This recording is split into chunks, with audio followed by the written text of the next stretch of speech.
há grandeza nessa visão da vida, com seus vários poderes tendo sido originalmente soprada em algumas formas ou em uma, e que, enquanto este planeta continua girando de acordo com a lei fixa da gravidade, de um começo tão simples, formas mais belas e mais maravilhosas evoluíram e estão evoluindo. Charles Darwin, A Origem das Espécies.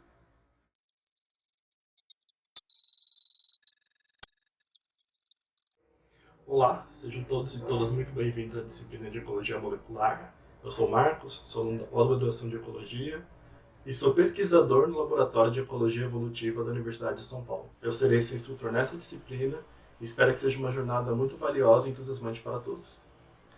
Então, nossos objetivos com essa disciplina vai ser introduzir os conceitos básicos de ecologia molecular, através de conhecimentos básicos que vocês já tiveram em ecologia, genética e evolução, e sempre mirando o estímulo do pensamento crítico. Para isso, nós iremos focar bastante na colaboração, e aqui eu apresento uma página de disciplina do Padlet, que é uma ferramenta que permite a colaboração de ideias de um formato bem intuitivo.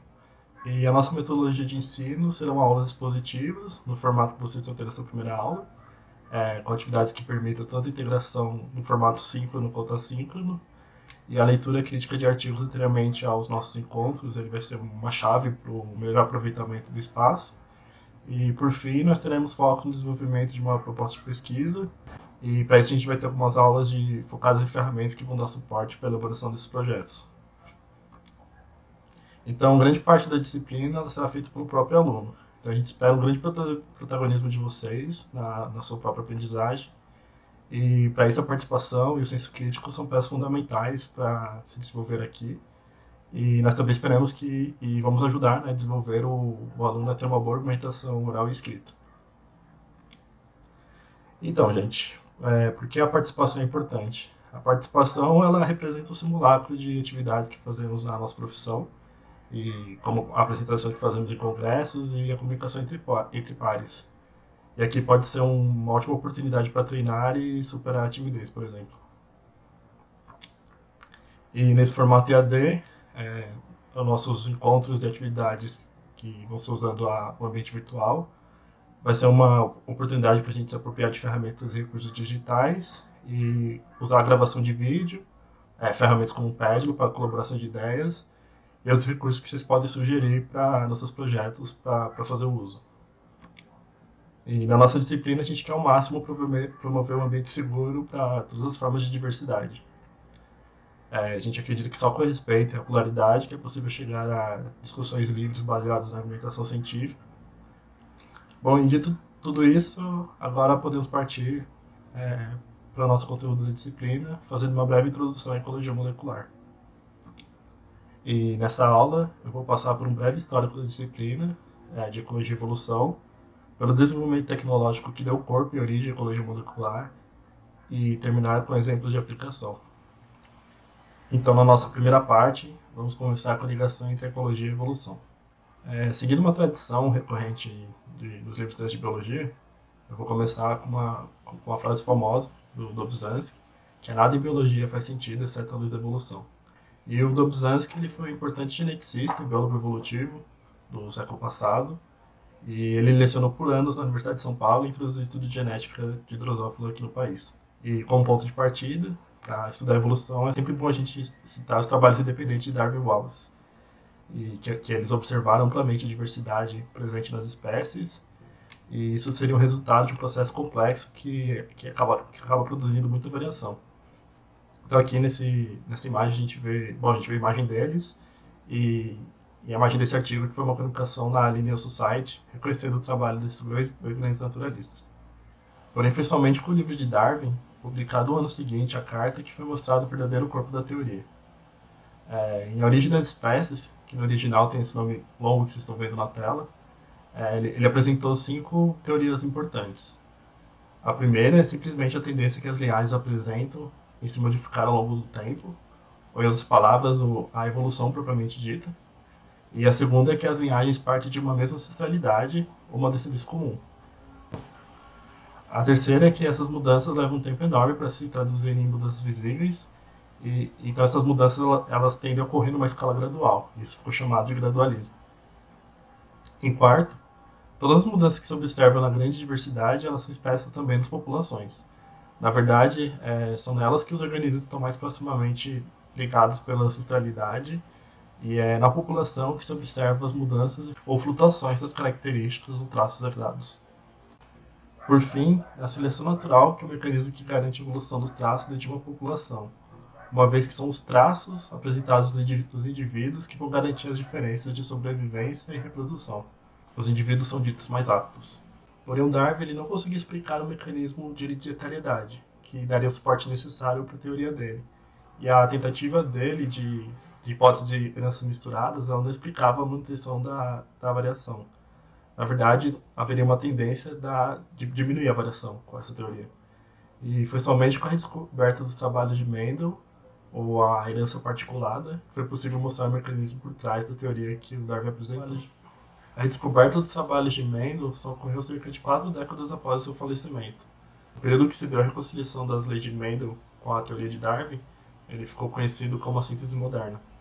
E esse foi um período de integração de diferentes disciplinas e florescimento de muitas ideias que fortemente influenciou a biologia que a gente conhece hoje. E 2 trabalhos representam bem esse período, que foram publicados pelo Ronald J. Fisher. E o primeiro foi a capacidade dele de ligar a variação genética, que é dada pela herança particulada de Mendel, com uma ideia de variação contínua das características herdadas, o que seria dado através de loss discreto.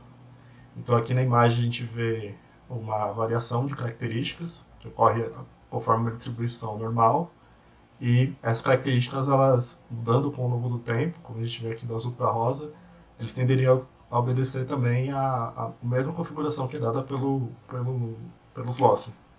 E o segundo é a apresentação de diversos padrões e mecanismos que mostram consistência da genética com a evolução por seleção natural.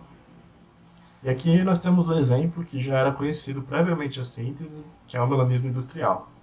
Então, populações de diversas espécies de mariposas, elas apresentam mudanças na frequência de indivíduos que possuem uma forma clara e uma forma melanizada, que é denominada por forma carbonária. E isso a depender das áreas e dos substratos que elas repousam. No caso, elas costumam repousar na árvore bétula, e muitas dessas árvores elas foram alteradas pela autoindustrialização de algumas áreas que se tornaram escurecidas. Dessa forma, nessas áreas, as mariposas da forma carbonária, elas seriam menos predadas devido a esse criptismo, essa camuflagem, e o que aumentaria essa frequência na população. Em contrapartida, em áreas agrícolas e de pouca industrialização, o substrato ele se apresenta um pouco alterado. Então haveria uma frequência maior da forma menos melanizada. E no caso da espécie Bistobetularia, o Haldane foi o primeiro a propor um argumento matemático que explicasse o aumento rápido da frequência, dessa forma melanizada, e que seria implicado por uma pressão seletiva. E no caso seria a autopredação das formas mais claras. Então, em um primeiro momento, a ciência moderna ela contribuiu para uma nova fundação da genética, com a pergunta como a diversidade genética se molda. E em um segundo momento, foi uma outra pergunta, seria como a diversidade genética se materializa. E para essa pergunta, o período que Dobzhansky trabalhou na sala de moscas de Thomas Morgan, que foi um dos vencedores do Prêmio Nobel de Fisiologia e Medicina, esse período ofereceu respostas de que seriam as mutações que são responsáveis por dar essa materialidade, a variabilidade genética.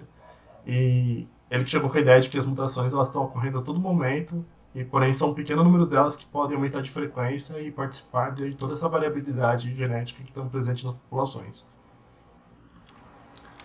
E o principal objetivo dos teóricos do período da síntese moderna seria tentar levar a biologia evolutiva, aos patamares das ciências físicas, dado que eles estavam utilizando a modelagem matemática e os testes empíricos, uma vez que a seleção natural passou a ser mensurável e testável. E aqui estão representados personagens que também foram muito importantes para a fundação da disciplina da genética de populações. Na verdade, os 3 fundadores principais. E ao lado do Dobzhansky, que foi influenciado pelos trabalhos dos demais. Embora cruciais para o desenvolvimento da biologia moderna, algumas das figuras desse período tinham uma forte ligação com a eugenia, que teve conceitos ainda fundados na era vitoriana pelo primo de Darwin, Francis Galton. Vou deixar um vídeo no Padlet sobre esse tema obscuro da história da biologia e como foi refutado dentro e fora dela. partir daqui eu vou resumir os principais conceitos que solidificaram na biologia evolutiva após a síntese moderna. O primeiro deles é que a variação genética de uma população é gerada por mutações e recombinação gênica. O segundo é que a frequência e distâncias de um gene, os alelos, e o conteúdo gênico que os indivíduos de uma população carregam, os genótipos, mudam ao longo do tempo. Isso é a evolução propriamente dita, no sentido mais elementar do termo. Essas mudanças são causadas pela deriva genética, que é simplesmente dada por uma amostragem aleatória da população atual, que sempre resulta em redução de diversidade ao longo das gerações. Essas mudanças também são causadas pela seleção natural, que ocorre quando parte da variação apresenta diferenças consistentes de sobrevivência e reprodução. Os indivíduos que apresentam essas diferenças são ditos selecionados para compor a próxima geração com maior frequência. Por fim, as populações que divergem pelos mecanismos anteriormente estabelecidos, elas podem vir a se tornar isoladas reprodutivamente. Isso significa que as populações não serão capazes de gerar descendentes férteis ou nem tampouco cruzarão. A variabilidade genética será mantida entre as duas populações, mas não dentro de cada população devido à ausência de fluxo gênico. Em última instância, esse processo pode levar à especiação, ou à origem das espécies. Agora sim, ecologia. A ecologia é uma ciência complexa que lida com múltiplas escalas da biologia de organismos. A melhor forma de conciliar ela nessa disciplina seria pontuando a primeira e a última definição, que contrasta bem a complexidade. E a primeira definição ela foi alcunhada pelo Ernest Haeckel, que diz simplesmente que a ecologia é a ciência capaz de entender a relação do organismo com o seu ambiente. O Haeckel ficou famoso por seus retratos artísticos da diversidade biológica, e aqui nós vemos ela estampada na capa de um livro dele em edição atualizada. Uma definição moderna da ecologia é que ela é o estudo científico da distribuição e abundância dos organismos, das interações que determinam essa distribuição e abundância, e da relação entre o organismo e a transformação e o fluxo da matéria e energia. Uma definição, então, que abarca a complexidade inerente dessa disciplina e de suas múltiplas escalas. Aqui eu traço um paralelo entre o que vimos até agora para a evolução e qual a sua relação com a ecologia. Por exemplo, os alelos e a aptidão e os genótipos eles são características inerentes dos organismos, ao passo que a variabilidade genética, a seleção natural e o fluxo gênico são características das populações. Aqui vemos que dentro desse cenário, que reconhecemos e operamos os conceitos de evolução, podemos ver que características que afetam outras escalas podem interagir e afetar nas duas escalas de indivíduo e população. Na disciplina de ecologia molecular, como o próprio nome já diz, a gente vai dar um destaque principal e particular em como as moléculas estão relacionadas com os termos destacados na caixa em cinza. E para isso vamos para a segunda parte. Para investigar a variação natural dos organismos em seu nível molecular, a primeira técnica utilizada foi a eletroforese de aleozimas. A eletroforese é uma técnica de separar moléculas pela massa molecular, e as aleozimas são enzimas codificadas por alelos diferentes, que podem apresentar também de formas diferentes. Como são codificados por alelos diferentes, essa técnica foi o primeiro passo para investigar a variabilidade genética em populações naturais. E essa mesma técnica ainda é muito utilizada, porém com DNA, como veremos logo mais. E a técnica de aleozimas ela apresentou o primeiro passo para o estudo populacional, porém foi um método totalmente invasivo, já que proteínas espécies em tecidos específicos, que elas devem ser coletadas e armazenadas, e além disso ela precisa de uma grande quantidade de tecido que só é possível com o sacrifício animal. E essas amostras também precisam ser analisadas ainda frescas, o que impossibilita diversas vezes algum tipo de abordagem populacional.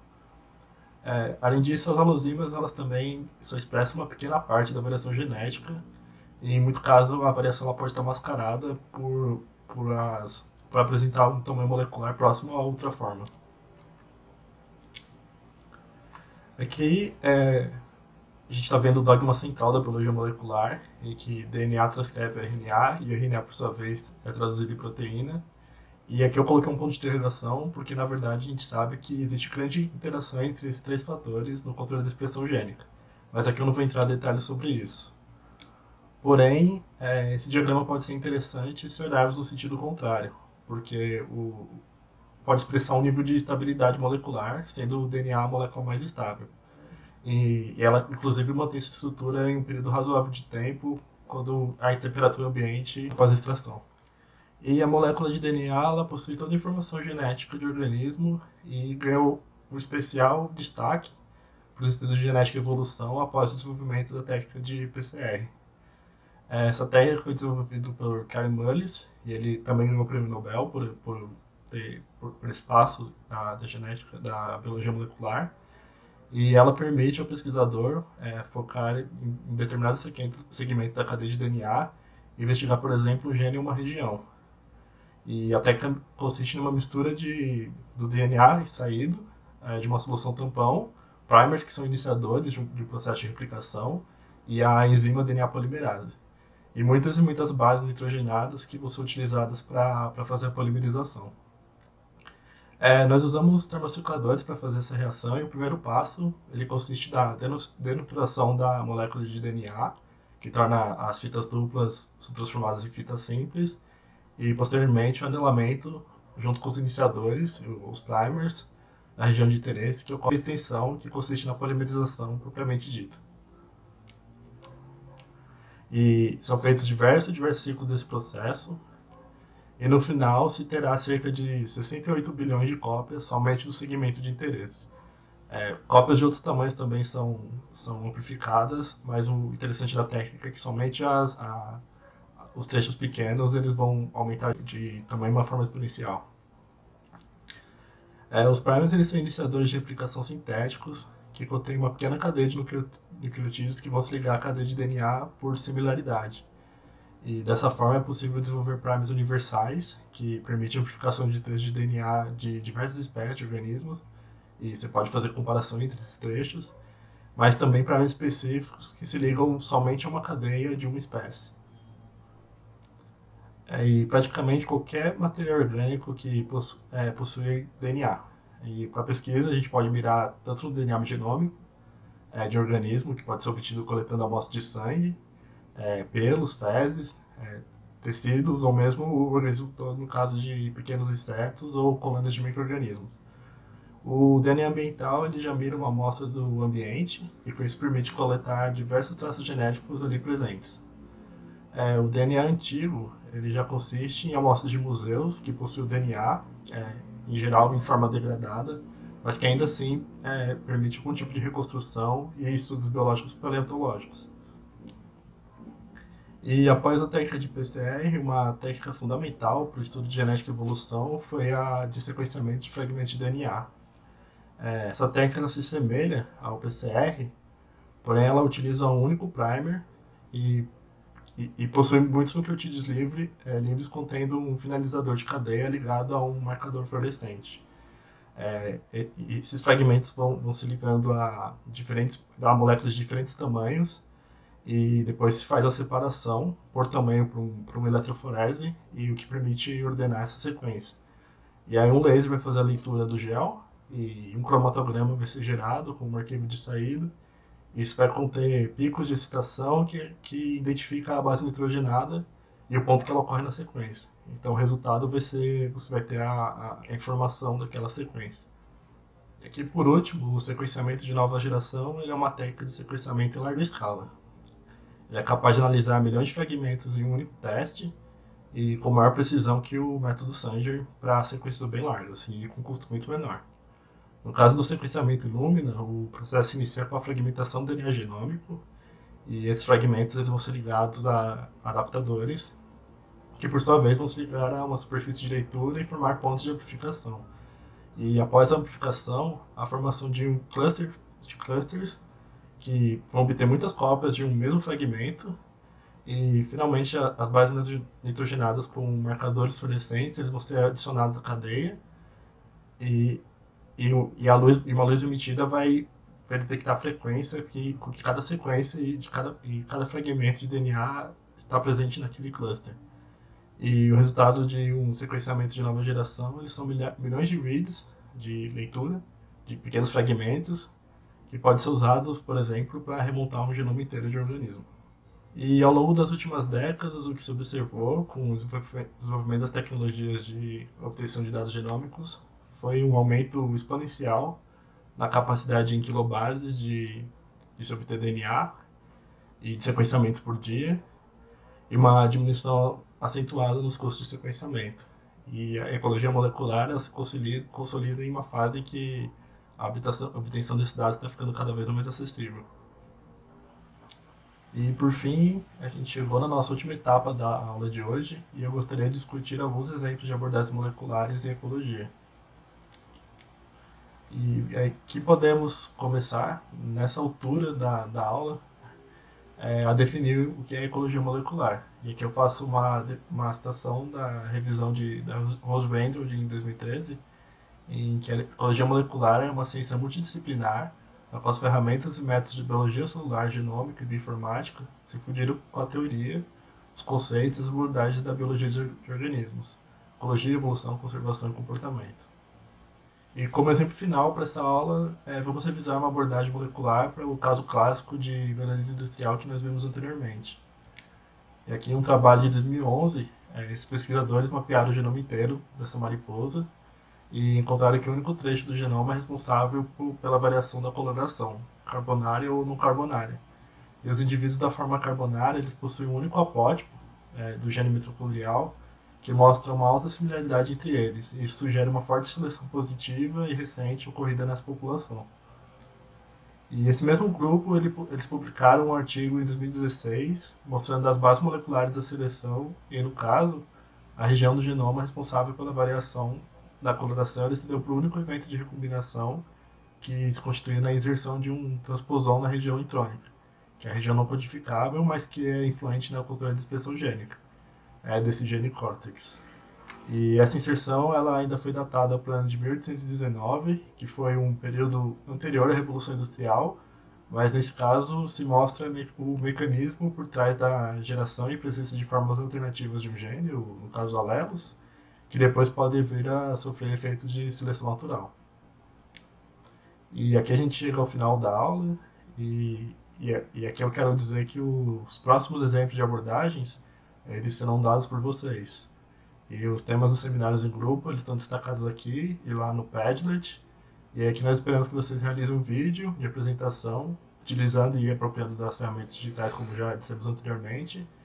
E também aqui eu chamo a atenção que um dos métodos avaliativos da disciplina consiste na escrita de um ensaio, e vai ser um tema livre baseado nas publicações dos últimos 10 anos da revista Molecular Ecology, e os detalhes poderão ser consultados na página do Padlet da disciplina. E aqui nós vemos esse método avaliativo como uma ótima oportunidade de vocês desenvolverem colaboração e argumentação oral, né, na forma de seminário e uma imersão e aprimoramento da escrita através do ensaio. E aqui a gente chega ao fim da aula e espero que vocês tenham gostado.